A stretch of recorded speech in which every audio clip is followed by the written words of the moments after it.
આજે આપણે કચ્છના સુપ્રસિદ્ધ એવા આશાપુરા માતાના મઢે આવ્યા છીએ।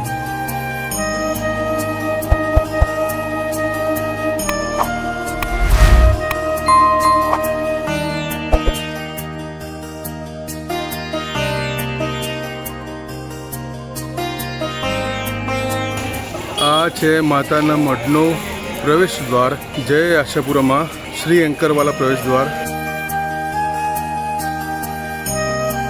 અહીં માતાના મંદિરે જવાના રસ્તે આજુબાજુમાં ઘણી દુકાનો આવેલી છે, જ્યાંથી આપ ખરીદી કરી શકો છો।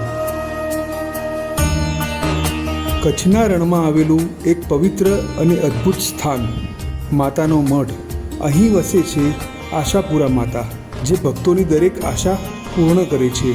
તેથી જ તેમને આશાપુરા તરીકે ઓળખવામાં આવે છે। આ મંદિરનો ઇતિહાસ બહુ પ્રાચીન છે। માન્યતા મુજબ આ ધામનો વિકાસ 14મી સદીમાં થયો હતો અને જાડેજા રાજવંશ માટે આ તેમની કુળદેવીનું મુખ્ય સ્થાન રહ્યું છે। કચ્છના રાજાઓ અહીં આવીને માતાની આરાધના કરતા અને યુદ્ધ કે મહત્વના કાર્ય પહેલા આશીર્વાદ લેતા। માતાના મઢ સાથે જોડાયેલું સૌથી મોટું રહસ્ય છે અહીંની માતાની પ્રતિમા। એક પ્રચલિત કથા અનુસાર એક વેપારી દેવચંદ વાણિયાની વાર્તા ખૂબ જાણીતી છે। તેને માતાજીએ સ્વપ્નમાં દર્શન આપ્યા અને કહ્યું કે આ સ્થળે મંદિર બનાવો। વેપારીએ આ વાતને માન્ય રાખીને અહીં મંદિરનું નિર્માણ કરાવ્યું। મંદિર બનાવતી વખતે માતાજીએ એક શરત મૂકી હતી કે દરવાજો ખુલ્લો રાખવો નહીં, પરંતુ ઉત્સુકતાવશ દરવાજો વહેલો ખોલવામાં આવ્યો, તેથી માતાજીની મૂર્તિ સંપૂર્ણ સ્વરૂપમાં પ્રગટ ન થઈ। આજ સુધી આ મૂર્તિ અધૂરી દેખાય છે।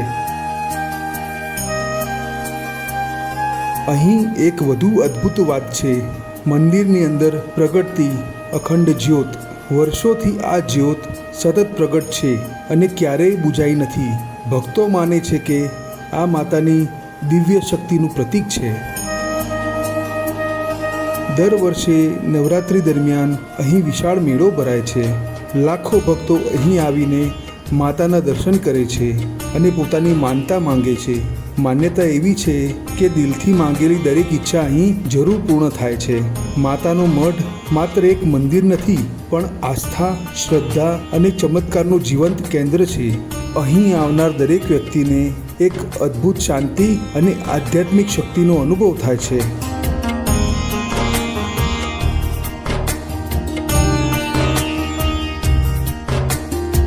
જો તમે કચ્છ જાઓ તો માતાના મઢના દર્શન કરવાનું ભૂલતા નહીં, કારણ કે અહીં માત્ર દર્શન જ નહીં, પરંતુ વિશ્વાસ અને શક્તિનો અનુભવ થાય છે।